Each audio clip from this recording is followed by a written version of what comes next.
Chapter 1. The Storm. At 6:30 on a Friday evening in January, Lincoln International Airport was open, but it was having serious problems. The airport, together with the whole of the Midwestern United States, had been hit by the worst storm in years. It had already lasted for 3 days. No troubles, like spots on the sick, weak in the body, were beginning to break out everywhere.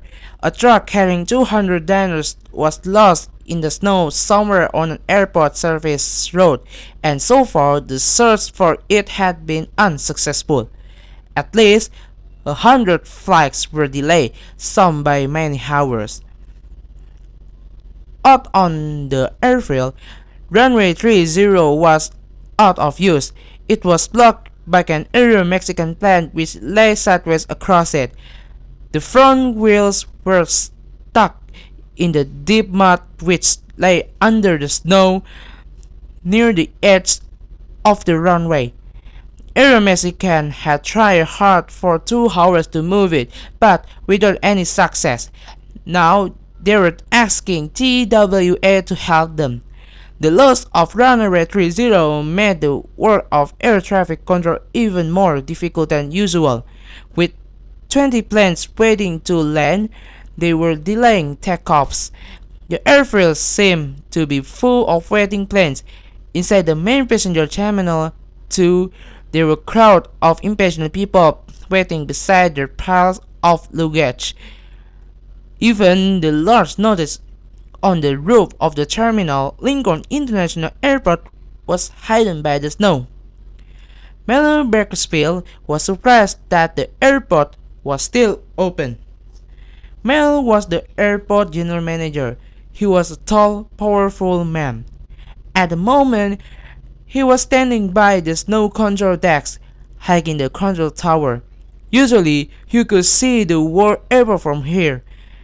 Only air traffic control had a better view. Tonight you could see only a few flights.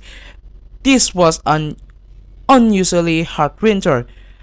The storm had started 5 days ago in the Colorado mountains and then swept across a large part of the United States. It brought strong winds, freezing cold, and heavy snow. Maintenance men with snowplow were clearing the snow as it fell, but by now many of them were terribly tired. The storm seemed to be winning.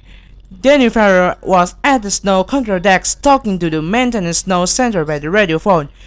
"We're losing ground! I need 6 more snowplows up there!" "Oh, sure," an angry voice replied. "6 more snowplows! And where do you think they're going to come from? Any more stupid ideas?"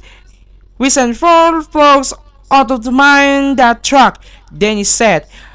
"If they haven't found it yet, they'll just have to try harder." An explosion of anger came over the radio phone in reply.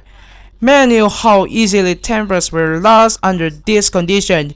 These men were highly trained and they were working as hard as they could. The maintenance man's voice came on the phone again. "We're worried about that truck too, Danny.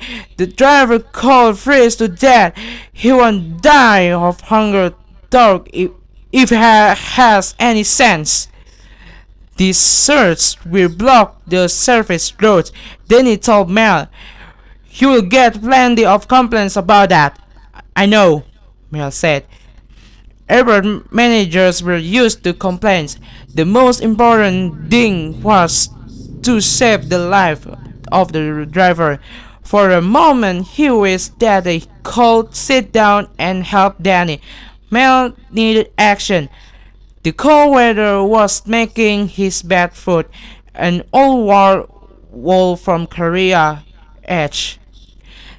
Then he realized that Danny could work better on his own. He telephoned air traffic control. "Any progress on the Aero Mexican plane?"